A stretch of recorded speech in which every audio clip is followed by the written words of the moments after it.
สบายดีทุกคนมื้อนี้มาพบกับรายการสาวบุญพาเลาะเซนเก่าเซนเคยเนาะทุกคนซึ่งมื้อนี้เป็นโอกาสของบ้านดงหมากไฟเมืองไซภูทองแขวงสะหวรรณเขตเด้อทุกคนเฮาก็สิพาเลาะเลยเนาะซึ่งบ้านเพิ่นน่ะก็เป็นบ้านใหญ่ได้ทุกคนจึกว่ามีคัน5-600บ่จักเนาะทุกคนเนาะให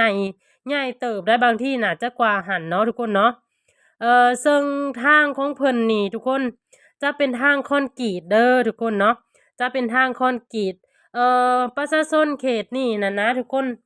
จะถืออาชีพเกษตรเนาะจะถืออาชีพเกษตรกรรมเป็นหลักอย่างเช่นปลูกข้าวปลูกมันปลูกอ้อยแล้วก็ยางพาราเนาะทุกคนเนาะซึ่งบ้านเรือนประชาชนก็มีแต่หลังใหญ่ๆทุกคนเนาะแล้วก็บ้านเรือนก็สะอาดได้ทุกคนเนาะแล้วก็มีร้านค้าร้านขาย ที่ว่าครบจบบริบูรณ์เลยเนาะทุกคนเนาะมีทั้งหาดใหญ่หาดน้อยครบจบบริบูรณ์เลยเนาะที่เฮาค่อยเห็นน่ะแม่นวัดบ้านเพิ่นเด้อทุกคนเนาะแม่นวัดบ้านเพิ่นหลังจากนั้นเฮาก็สิพาเลาะเข้าทางข้างวัดข้างนั้นแล้วก็จะเป็นโรงเรียนเนาะทุกคนจะเป็นโรงเรียนประถมสมบูรณ์บ้านดงหมักไฟเนาะทุกคนเนาะอ่าแล้วเฮาก็จะเลาะมาทางโรงเรียนนี่เลยทุกคนเนาะ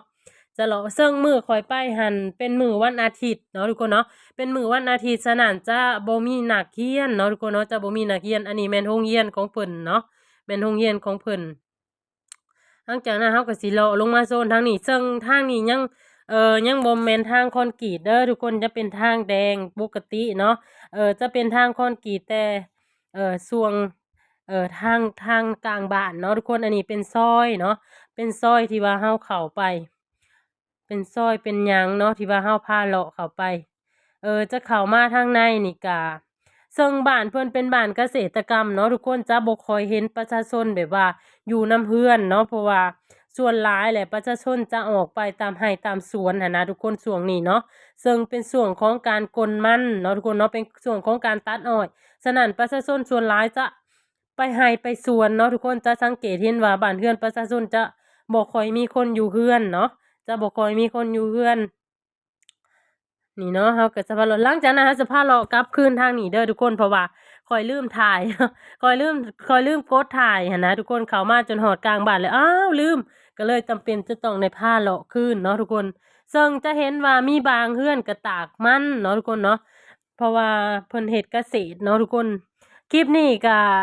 ฝากสำหรับคนที่ไปทำงานต่างประเทศเด้อทุกคนคิดฮอดบ้านฮอดช่องก็สามารถเข้ามา เบิ่งคลิปข้อยได้เนาะทุกคนเลยก็คอมเมนต์มาเด้อทุกคนว่าอยากให้ข้อยไปบ้านใดหั้นนะเนาะไผคิดฮอดบ้านใดก็คอมเมนต์มาได้ข้อยตามใจทุกคนเด้อทุกคนขอบใจหลายๆ